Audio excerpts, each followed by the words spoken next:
speakers up there.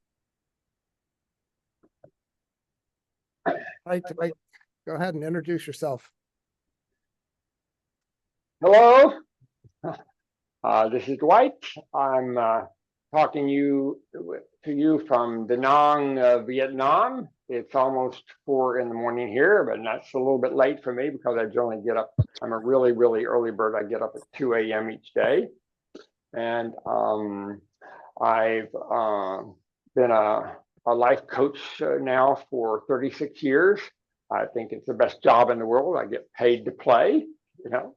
And I've pretty much lived outside the US since I was 55. I'm 79 now and just getting started in my life. And I lived in Japan for 1 year, China for 21 years, Colombia, South America for 1 year, and now I'm in Da Nang. I think this is the new great place to be forever in my life.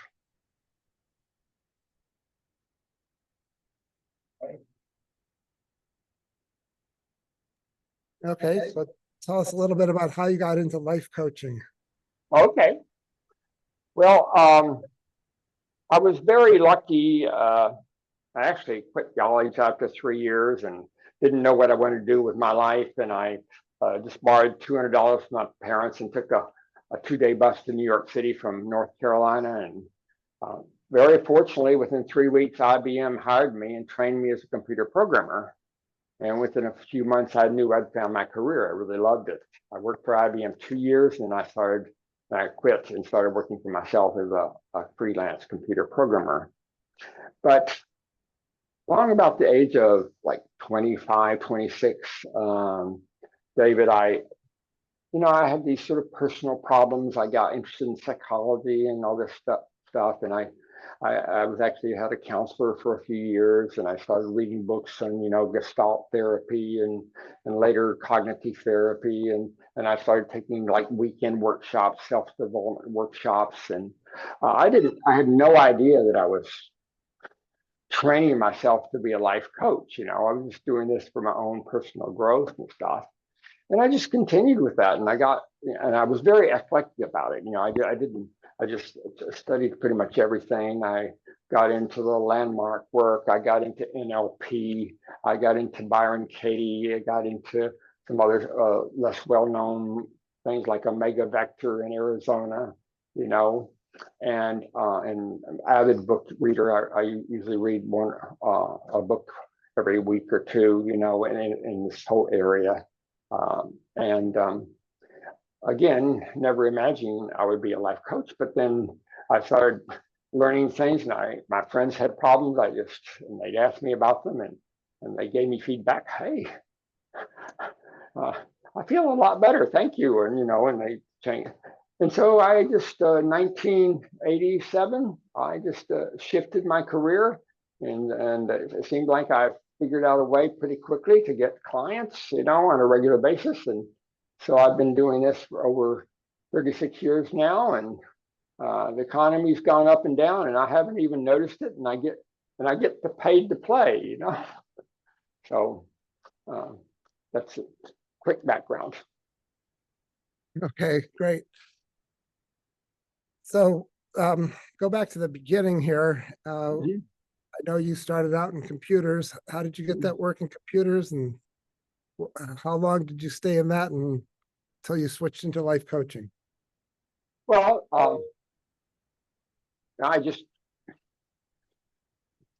when I went to New York City, I had even no idea there were so many job opportunities. Oh, you can study to be and get into airline management. The airlines were really. This is about 1966, okay, and but fortunately somebody said, hey, they're hiring and training programmers now, and I did take one course in college in programming, and I liked it, so I started applying, and I don't know, 3 weeks, IBM offered me this position, and then they trained me, and I loved it, and then after 2 years, I wanted more freedom, in terms of, clients and learning whatever I wanted to learn. So I quit and started doing the freelance work. And I continued in that for another 18 years before then, with all this sort of background training I didn't even know I was being trained for. Then I actually sort of invented a technique for myself to keep any promise I made to myself, and I offered it to my friends and said, "Oh my God, that's great! It works." But there was coaching included, and they said, "We like your coaching even better than the technique," you know. And so I actually count April 1987 is the switch from, and not I didn't switch because I didn't like computer programming. I still love it, you know, but because it just seemed more juicy to talk with people about reprogramming their life, if you will, you know. Not hearing you, David. Okay, now. Oh, no, I was just checking in here. So let's see. Tell me a little bit more about the theory that you developed or the technique you developed. Technique theory. Oh, you said that you developed something that you were then Oh, sharing with everyone. okay, yeah. The technique, I ended up calling this technique called Consider It Done, because I had this problem of keeping agreements with myself, you know, and even other people, I talk with them, and nobody had this problem solved. Like, you make a promise about exercise or this or that, you know, and then you maybe do it for a while, but then you drop it out, you know. And I just had a sense that I could solve this problem. So I worked on it for several months, and I sort of implemented it for myself. And then over I did a test like about 2 months. I went overboard. You know, I made about 30 agreements with myself a day, you know, everything from like brushing my teeth to exercise, whatever. And over those 2 months, I kept over 98% of my promises. Oh my God, you know, I was so excited. I told all my friends about it, you know, and said, "Hey, we could use that too," you know. And so I decided to offer it as a service. And then, almost as an afterthought, David, I included some periodic coaching sessions, you know. And after a few months, my clients were happy with the technique, but they gave me the feedback they liked the coaching even more, you know. And so I still provide the technique when people want it, but I like the coaching more too. So I just shifted more into that. Did that answer your question? It does. And I'm going to move on to where you live and how you've gotten there, like over the years, again, starting in 1987. Okay. Well, in 19, I lived in Arizona. I was in New York City for 14 years. Then I discovered Arizona. I moved to Arizona. I ended up living there 18 years, actually. But when I was in Arizona, I met and married this lady. She was a Japanese lady, you know. And so it was in 1995, I think, that she was going back to Japan, to Sapporo, Japan, to visit her mother. And so I went with her, you know. And I had never been to Asia before, anything, you know. And so I went to there, and and it was about 3 weeks. And so, oh my God, I just was so fascinated by the people and the culture and everything else. And I figured out a way to actually get to know them by holding up a sign. I had to choose a lot of courage at a subway stop, speaking English just for fun. Come talk with me. And I really got to know the Japanese people. And I was just so fascinated. And then so later on, my wife and I separated and divorced, but I loved Japan so much. So I went back there for a 40-day holiday in 1997. I stayed with 18 different homestay families for 2 days each over 40 days, you know, and just an adventure of a lifetime. And then I went back I created a 3-month holiday in 1998, you know, in Hiroshima, Japan. And then I went back again in 1999, May of 1999. And at that time, I said, I'm going to move to Japan, you know, and I figured out a way how I could continue my coaching practice with my USA clients from Japan, you know. And so November 5th, 1995, I arrived in Tokyo, you know, and I thought I was going to live there a long time, you know, and I really loved it there, made friends and everything, and just everything, an adventure, you know. But I visited Shanghai, and I said, oh, Shanghai is better for me than Tokyo, you know. So after 1 year, then I moved to Shanghai. And I lived there 9 amazing years, making a lot of friends and anyway, and then I discovered Kunming, China. You know, oh, Kunming's better than Shanghai. So I moved there 12 years in Kunming. Amazing just to be there. And somehow I thought I went, for various reasons, I thought I wanted to move to Colombia, South America. And I did, okay. But after 1 year there, I said, oh, this is a mistake. I belong in Asia. So now I'm back to, I researched and I decided that Da Nang, Vietnam is the best place for me. And so I've been here 4 months and it is even better than I thought it would be. So we might call you a digital nomad, being able to work all over the world. How do you maintain your practice with people all over the world? It was a little bit challenging in the beginning back in 1999, 2000, you know, but I managed to set it up even then that I would, my clients would buy these calling cards, you know, and they could call me in Japan for like 10 cents a minute or whatever now. But then, you know, Skype comes along and everything. It's like, doesn't matter where you are in the world. I mean, you have to adjust for the time difference, you know, but, and I found coaching by telephone or Zoom or whatever is actually, there's very few advantages of like physically being with the person, you know. And I've done coaching with the same person both ways, and almost always it's more effective. And I won't go into the reasons. It's actually more effective like by telephone or Zoom than it is physically together.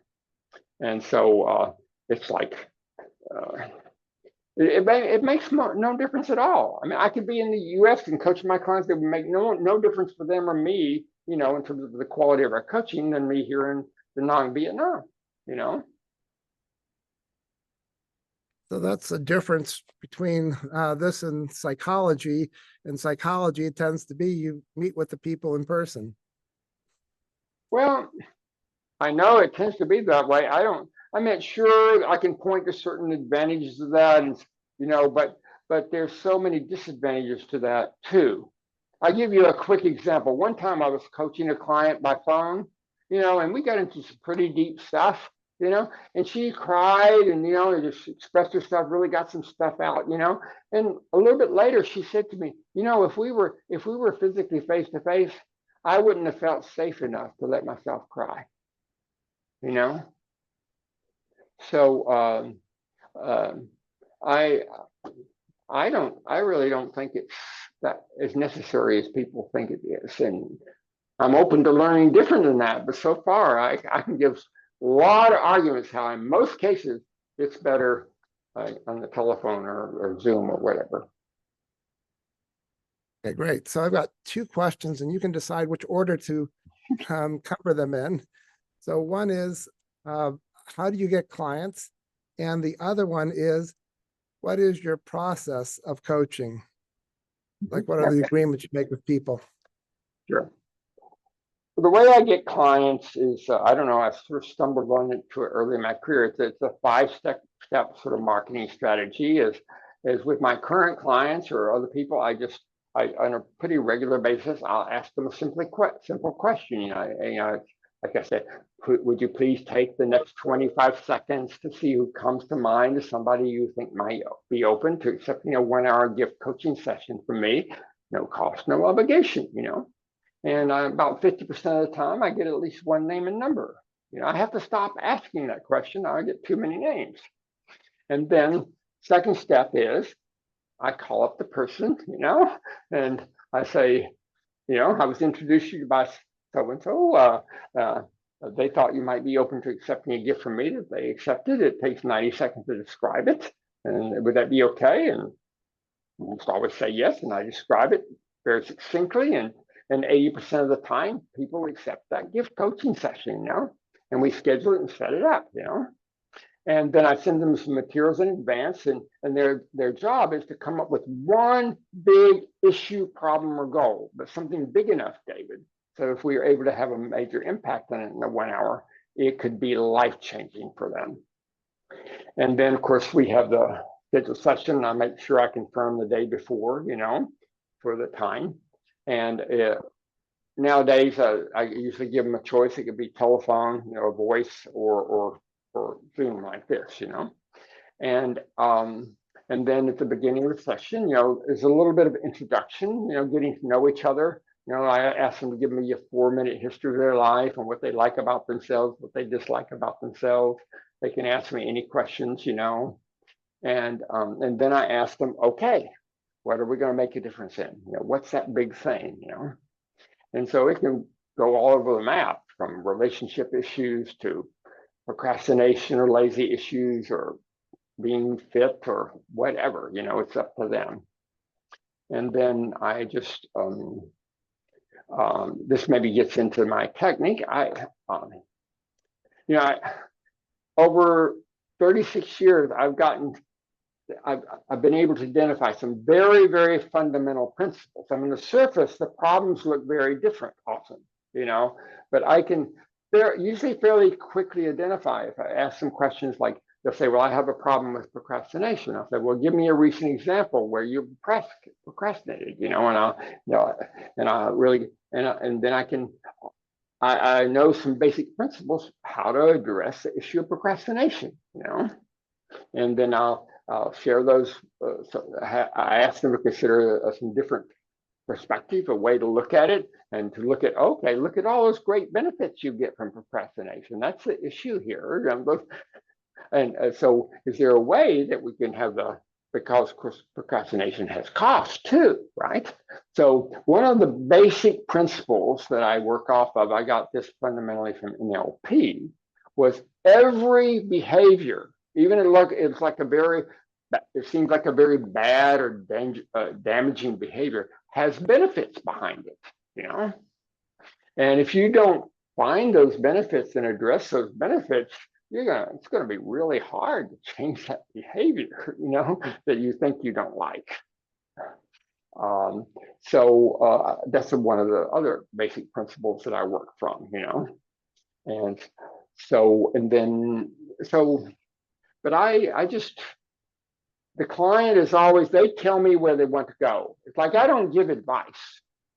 If people say, I want this change in my life, then if I have their permission, I can suggest some things, the ways to look at it, so to make that change easily and quickly,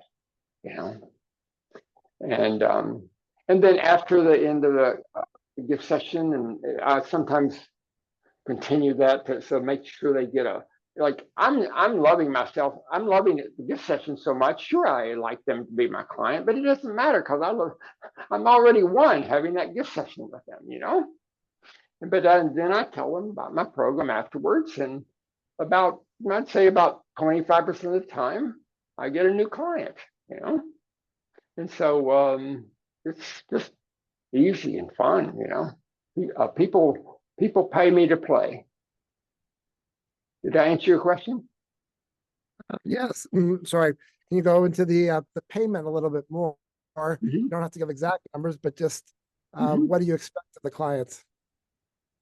Well, my program is a 6-month program, and we set it up at the beginning so that I look at all the different areas they want to make a change in terms of their, maybe their health area, their relationship area, their issues with themselves, all the changes like to be different in 6 months. And also I take them through something I call a whole life issues profile. And this measures what I call now next integrity, which is issues of conflicts within yourself, with, okay, I know I should not have that chocolate, but I really want the chocolate, and then also, the conflicts with others. So, oh, well, I'm not sure I really want to loan my friend the money, but they're going to blame me if I don't, and to actually measure their level of like not having any conflicts, like be integrated in those areas. So I call my program like sometimes a whole life coaching program. It's not just about getting results, but it's about them being like getting results in a joyful, easy way, you know. And so it's 6 months, and there's two standard half-hour sessions a week. I found an hour is too much, you know.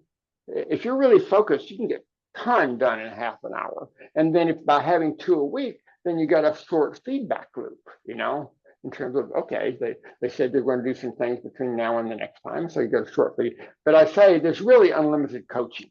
So anytime, you know, we're partners in this. You have a problem, you know, let me know. I'll get back to you as soon as I can.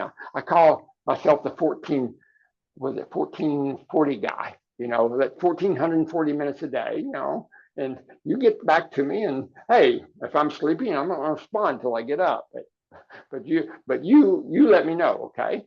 And then I have a guarantee in my program. I say, you know, at the end of the 6 months, if you're not entirely clear that the benefits that you got was not worth more than, basically I charge about $6,000 for the 6-month program, okay? And I have payment plans if that's needed. But if it's not worth, if in your mind it's not worth more than that, I'll refund, full or partial refund. I'll refund whatever you request. And over the 36 years, I refunded a little bit less than 1% of what people have paid me. Does that answer the question? Yes, thank you. We've got Anne who's joined us, and Hello, Anne. I'm going to open it up to both Anne and Matisse. Do you have questions for Dwight? I have a question. Did you, when can you shut it down? Did you get any licensing for this or go through any schooling? No. Let me address that issue because that's often brought up.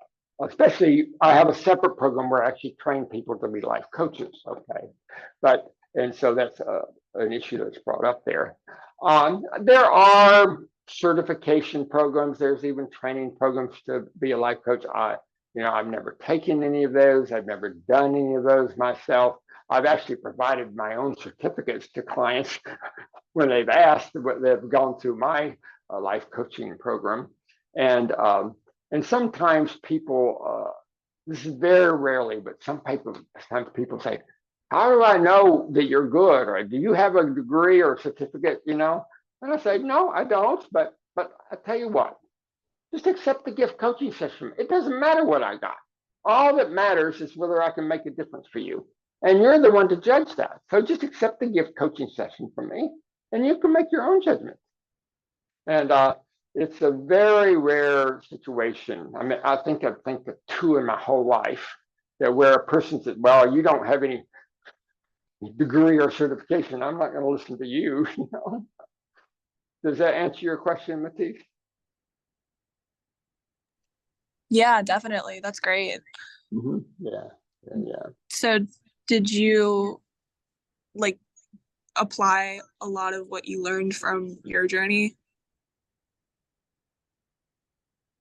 Did I apply? Like with your clients, like did you like learn a lot about how to life coach through like what you've been through and then you apply it to your clients, or? Well, I've taken all these different seminars and courses and everything. A lot of times, say, you know, there was a situation where there's actually a leader, you know, and there's say 150 people in the room, and maybe one of the participants stands up and got a microphone, and the leader is coaching them on some issue, and everybody else is listening. And in that time, of course, I didn't even know I was learning to be a life coach then. Even though I was absorbing the benefits for myself, I was also noticing how they were coaching this person. And because sometimes I say, "Oh my God, how are they going to even solve that problem?" But you know, 10 or 15 minutes later, the person they're coaching is smiling, you know. And you know, and I'm very when I was 14 years old, Matisse, I made a sort of a life decision that I was going to be eclectic. I wasn't going to like subscribe to, if you will, this philosophy or that philosophy. I was just going to go and see what I could learn from everything, and take what it made sense to me and leave the best. So I've integrated, a lot of different disciplines and you could say created my own style, but I'm not sure. Am I answering your question? Give me some feedback, Matisse. Yeah, definitely. Okay. That's great. So I'm going to expand on that a little bit. So there are different certification programs. There's different coaching styles. What is your thoughts about those different certification programs? I have no thoughts about it. I have no knowledge. Okay. Although I would like to make one comment. In psychology, if you, generally speaking, to practice as a psychologist, you need to have a degree and you need to pass some certification programs and keep a license and everything. And maybe I can appreciate somewhat why they do that. But the great thing I like about life coaching, as long as I don't call myself a psychologist, because I'm not, but it doesn't mean I don't use psychological principles, nobody can prevent me from doing that in my coaching, So it's like, to me, there's so many advantages of but being a life coach over, say, being practicing as a psychologist, per se. Like there's a lot of structure and restrictions involved with that are not there in life coaching. There's hardly, the only benefit I can think maybe over psychologists is maybe that somebody's insurance might pay for it, whereas that probably maybe insurance wouldn't pay for me. Does that answer the question? Yep. So, Anne, do you have a question?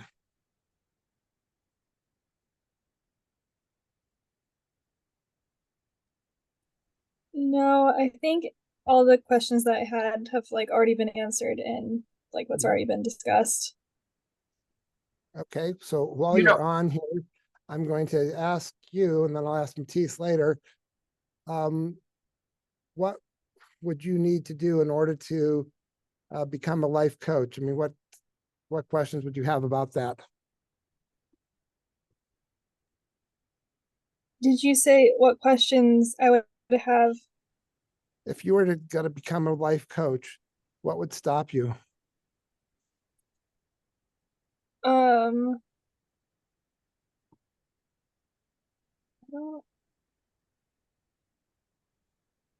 I think finding clients, just because I have social anxiety. So I think having to put myself out there without necessarily being part of a licensed organization and finding my own clients and having to advertise myself would be really hard for me. I think that's what would probably stop me from being a life coach. Well, I think that's really great. Dwight, can you address that? Yeah. That's you hit the nail on the head, Matisse. There's a lot of people out there who maybe are really good life coaches, but they don't have a successful life coaching career because either they don't know how to get new clients, or even if they sort of know, they're not out of that, wanting to avoid that fear of being rejected or looking whatever way, they're not going to do it, and so when I, train people in life coaching, I show them, first of all, I've got the 5-step strategy. I never advertise. I don't put myself, I'm not really on social media. I don't do any of that stuff. All I do is I just, on a fairly regular basis, request from my clients or even people I just give a gift session to, regardless of whether they become a client, would you please take the next 25 seconds to see who comes to mind, somebody, and then they gave me a name, often, and I just ask for their name and their mobile telephone number. That's all I need, you know. And then sure, this is the point often of courage, to call that stranger, you know, and to be willing to, you know, introduce yourself and make your offer, make your request, okay. And one of the techniques that I often do with almost everybody, Matisse, is a special undoing fear process, you know, and where you actually make friends with the energy of the fear, you know. And so I take them through that process, and then almost always like I'll actually measure the fear. Like, okay, imagine you're about to call that person, you know, and they'll measure the fear, like say it's 6, you know, 0 or 10. And then I take them through this process, and almost always, then just in a very short period of time, the fear is down there at 0, 1, or 2, you know. And then and I'll go ahead. Yeah. So, Anne, would you like to actually go through a little sample of that? I mean, this is being recorded, but would you have a fear that you might want to work on? Just for, let's say it takes less than 5 minutes.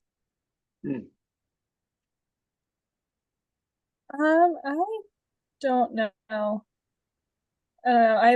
I'm doing like a lot of work separately, so I don't know. Okay. Either. But how about you, Matisse? So, okay, like if you imagined, say you were starting your coaching career, and you imagined that you got a name to call, but they were a stranger, do you think you would feel some nervousness or fear about picking up the phone and making that call? Personally, I think that's the part that would excite me, but I think I really like helping people, and I think there's something to be said about listening to people, and instead of giving advice, kind of like allowing them to come to a conclusion, and I enjoy doing that. My question would be, are there any struggles that you face as the life coach when it comes to a client? Like, are there, like, do they ever struggle? Because I know, like, a lot of clients, I'm sure they have like epiphanies, and then like it's all smooth sailing from there, but I feel like a lot of clients would go through a lot of ups and downs, and how do you deal with that? Well, yeah, people go up and down. It's not, it's off. I mean, there's those breakthroughs, but my attitude is, hey, I love problems. Tell me your problems. You're depressed? Fine, let's find out. Let's get curious about depression, you know? What's the benefits of being depressed? Oh, you feel guilty. Oh, what's the benefits of that? You know, let's talk about that. Oh, you didn't do what you agreed to do since last session. Isn't that interesting? You know, it's like and something else, Matisse, I mean, you know, people talk about burnout. Invariably, I have more energy at the end of a session with a client than I have at the beginning. It's like my attitude is, hey, you know, with their permission, I'll do what I can to help them see, you know, make the difference they want. But it's my attitude. I'm going to have fun with it, and I know I can't guarantee. You know, I know that I'm powerless in many ways. You know, I can have some influence, but I don't have power. I can't force anything, you know. And I consider it all to be a game. Life is a game, right? After you have enough to eat, everything else is a game. What do you think, Matisse? No, that's great. That's a very optimistic way to look at it. Not just optimistic, it's true. People Yeah, no, that's great. With your practice, yeah. Yeah, listen, they're treating things like survival's an issue. Survival's handled. I'm sure we're going to die someday, but survival's handled, right? Right. Nobody you're talking about to is likely to have an issue of they're going to starve to death, you know? So, oh, you want to play a game of having a better marriage? Fine, we can play that game. You would play a game of having a good divorce? Hey, let's go for it. Yeah, that's great. That takes a lot of pressure off of Yeah. the situation. And another thing is if you can begin to, you know, as a coach, as a counselor, whatever, if you can begin to get outside of the domain of thinking things are right or wrong or good or bad, you know, that's our number one addiction in the world, the addiction of righteousness and doing the right thing and not doing the wrong thing, you know, and looking good. Our number one fear in life is, are we looking good? Or are we good looking bad, you know? But sure, we all want to look good, but if you're not willing to take the risk to look bad, your hands are going to be really tied. What do you think? So, Matisse, what would stop you from becoming a life coach?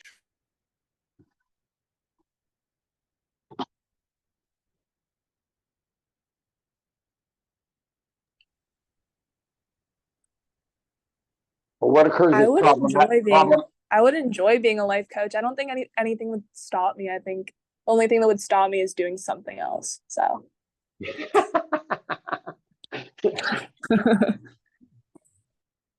That's great. By the way, David, I just want to leave the link for my my website. Just give me a second here. And Anna, Matisse, or anybody else, you know, on my website, you can look at it. Of course, the main reason I'm giving you this link is there, at the bottom of every page is a feedback form, so you can easily communicate with me that way. Let's see, oh, here's the chat. Okay, so can you see that link in your chat box, Matisse and Ann?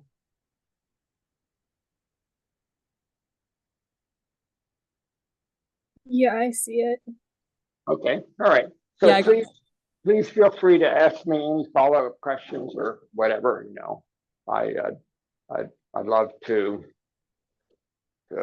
just consider me to be sort of like a unlimited resource, and I'll take care of myself if you overstep your boundaries. Well, not boundaries, I mean. thank you. Thank you.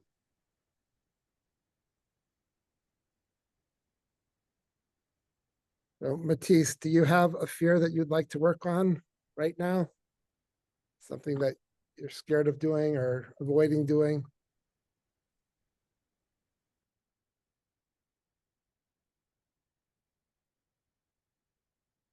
Anything you're nervous about, or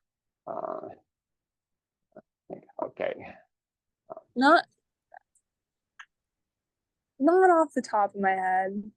Anything you I'm worry sure I have about? a lot. I'm sure I have a lot of fears I should be working on, but not that I can think of right now. You have no worries at all? You never worry? I'm not worried about anything now, but no. But you know, it's getting cold out. I'm scared of winter. That's why I went to Arizona. But I'm here now, so. Yeah, I know about Arizona. Yeah, I lived there actually in Tempe for a few years near the University of Arizona, you know. Or Oh, ASU. nice. I was in Tucson, so. Oh, you were in Tucson, okay, down there. Yeah.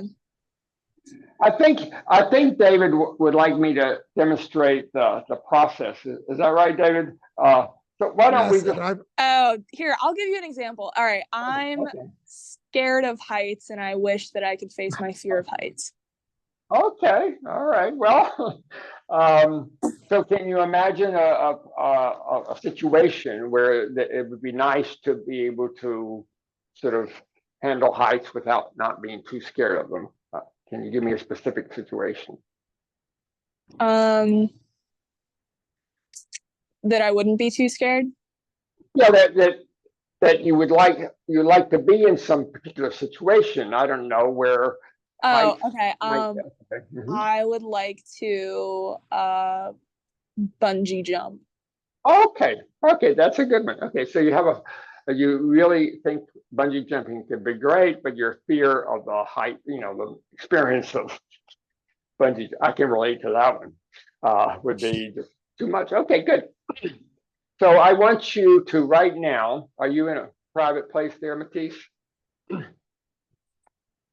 Somewhat. Okay, all right. So I want you to right now get it, like just imagine that you've actually signed up for bungee jumping and now it's just about your turn, okay? And and as much as possible, get in touch with that fear that you think you'd feel if you're getting ready to be harnessed up for the bungee jump. Can you do that right now? And Yeah. and measure the level of that fear that you're feeling right now between 1 and 10 and tell me what the number is. Probably like a 10. 10, okay, we're way up there. Okay. So the first thing I want you to do is stand up if it's possible. Take some really deep breaths down into your belly. Like,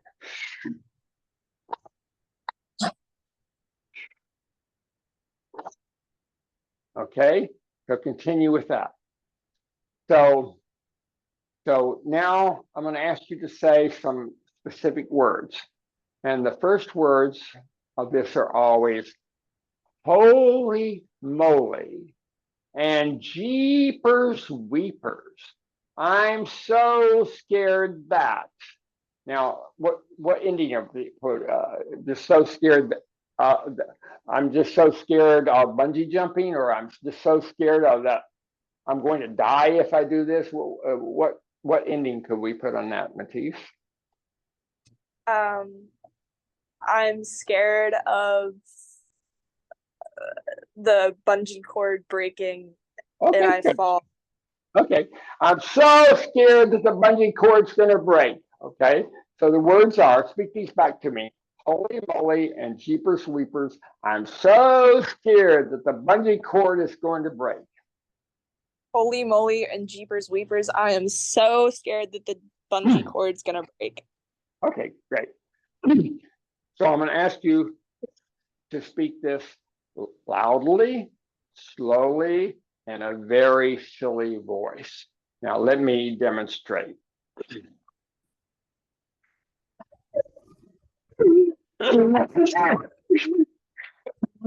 I'm so scared.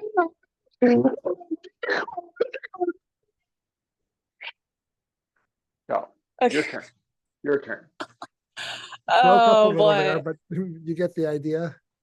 I do. Are we doing it? Am I doing it? Okay. Yeah. All right. Holy moly, jeepers weepers, I am so scared that that bungee cord's gonna break. Okay, that's good. But we need louder and more silly. All right. Okay. Three more times. Okay. Holy moly, jeepers weepers, I am so scared that that bungee cord's gonna break. Great. Good. All right. Louder and more silly. Okay. 2 more times. Breathe Okay. deeply. Okay. Holy moly, I am so scared that that jeepers weepers, I'm so scared that that bungee cord's gonna break. Okay, good. Okay. But this last time, slow and loud, silly wacky. Okay. Holy moly, jeepers weepers, I am so scared that that bungee cord's gonna break. Okay, fantastic. You did a great job. Deep breathing now. Keep it. Just continue. Relax. Deep breathing. Done. Now I want you to get back in touch. You're just at that point. It's your turn. To put on the harness and everything, and get in touch with the level of fear at this point, and measure it freshly. between 0 and 10. Tell me what number it is right now. Probably bumped down to like an 8. Okay, so it dropped Like from 10, I'm 10 still to 8. scared, yeah. Oh, yeah, sure, I understand. We only did four holy mollies. I usually recommend 11. Okay, and I want to suggest to you, I mean, you could try it on your own, Matisse, but I want to suggest to you, if you really did, by yourself, if you get it down, it would just keep going down as long as you do more. And it doesn't mean the fear is going to be completely go away, all right? But it'll turn much more into energy that you can use, because what you're doing, you're fighting with the fear. That's what you're doing. It's automatic, like your fear is pushing this way and you're pushing back. Yeah. And the holy moly gets the energy flowing. It's like it's like you're trying to dam up all this energy, and it stops you. It gets the energy flowing, and then also then imagine patting yourself on the back for the courage you're about to choose to bungee jump. That little child inside you is terrified, right? But if they're willing to even consider choosing this, that's great. What do you think?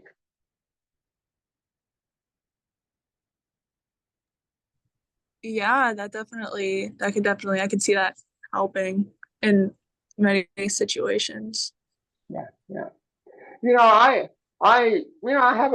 have challenges. I have a lot of responsibility to do things, but I basically have no worry. I have feel no pressure. I don't have to get overwhelmed, and because whenever I can feel just a little bit of fear that I might possibly be resisting, I have that automatic habit, like to do the holy moly, and turn it into energy and pat myself on the back for the courage I'm about to choose. I love that. Thank you, and thank you for allowing me to share this with you. Any thoughts on that, Anne?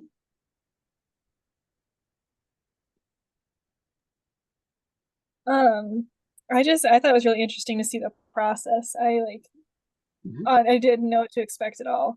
So I thought that was really helpful, and I can compare it to like other experiences with like other professionals that I've had.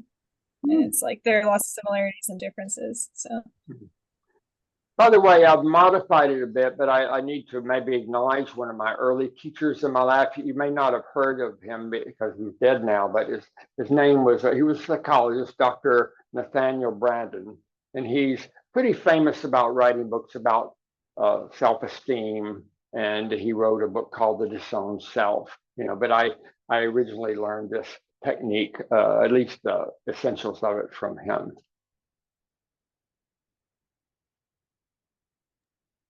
Yeah, so I think that it's great that you can see the difference between this life coaching and other professionals. It's definitely a different focus. Now we've got maybe 10 more minutes. I don't know if you have enough time to go through the now next issues. Sure. Okay. Yeah. So it's taken me a long time to discover these basic principles, but I found that there's two basic fundamental conflicts that almost creates all problems of suffering. And one is what I call a now next lack of integrity. The other is oneself, others. But because now next is actually more fundamental in a certain way. I'll talk about that. It's the issue of like, because happiness is a purpose of life. We can't get around that. You show me anything you say you want, I can show you how it's either focused on reducing unhappiness or trying to get happiness, one way or the other. Okay, so that's just how we're wired. There's no way out of that. But there is the issue of, well, happiness now versus happiness in the future, So there's my Dwight Next, that wants a happiness in the future. My life to be good. Just right now, he just wants to be comfortable and happy now. Hey, forget about the future. Sort of like a child, and we often have been taught that our next is the good guy and our now is the bad guy, right? So we go back and forth with this battle. We're going to eat this for pleasure, or I'm going to not eat it for having a good future, or study hard for now for the future, or play with my mobile phone. It's all over the place, and the problem is all of our teaching has been to lionize the next part of us, and the solutions we've often been giving is like somehow dominate that now part, or tolerate, just keep going. And that's a big mistake, because that actually creates a lack of integrity. So the new approach I have is finding ways. A major portion of my website is about this, David. Finding ways for the now and the next both be happy. I call this now next integrity. And I give a quick story. If you go on Amazon.com and type in my family name, Goldwyn, Goldwinde, you'll find a book there about courage. It's called Courage, the Choice That Makes a Difference, a Key to 1,000 Doors. It took me 4 years in my spare time to write this book. I started in year about 2000, 2001, And for the first 2 years, it was very easy. I was writing essays, sharing them with friends, getting big. But then I stopped after about 2 years, and I oh my God, I wrote over 900 pages. I got to stop. The publisher will only accept the 700 pages, So I had to stop, and I knew I got to edit the book, get it all ready. But I didn't have the terminology back then. But essentially what was happening is my next, really wanted to get the book finished. But when my now thought about sitting down and going through all this stuff I've already written and trying to improve the English and edit it and everything, this is boring. I don't want to do this, So, but I reached a point where I started asking the question, how could my now enjoy editing the book?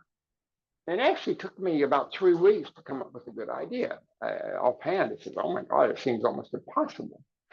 Now, this is very specific to me, okay, but it did solve this problem, which was a very big one in my life at that time. And what I came up with, I put some ads in a Shanghai website where I was living for what I called a book listener. And then I would have, say, a young Chinese woman, maybe a university student, come in and sit beside me. And I would tell her, I actually lied to her on the first day. I'd say, I'm going to read this out loud, and to make some editing. And your job is to make suggestions how I can improve the English.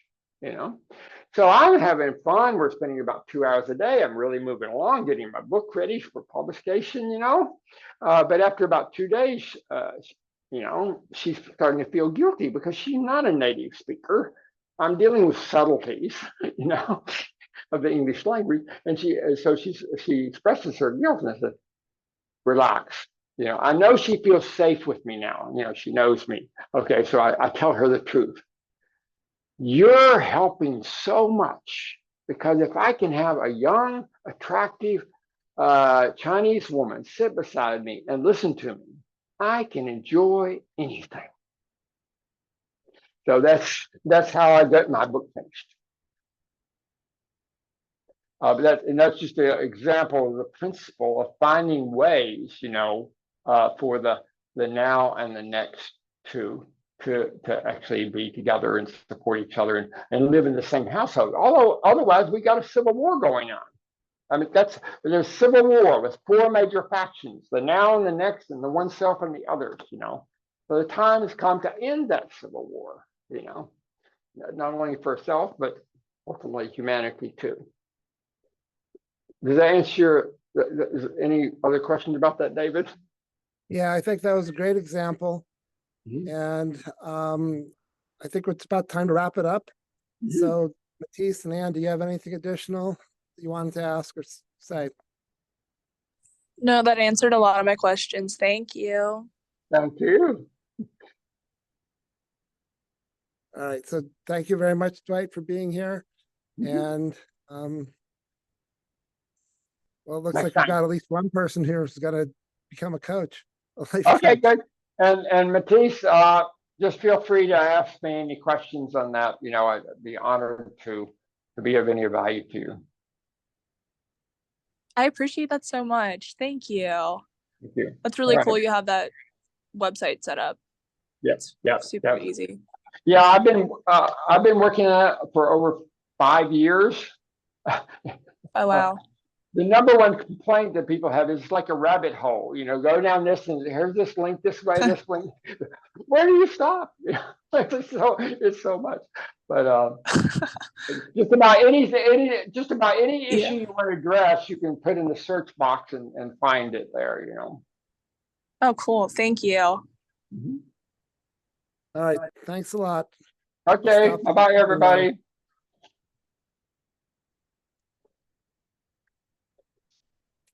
So I'm going to sign off and get the recording saved. Okay, David.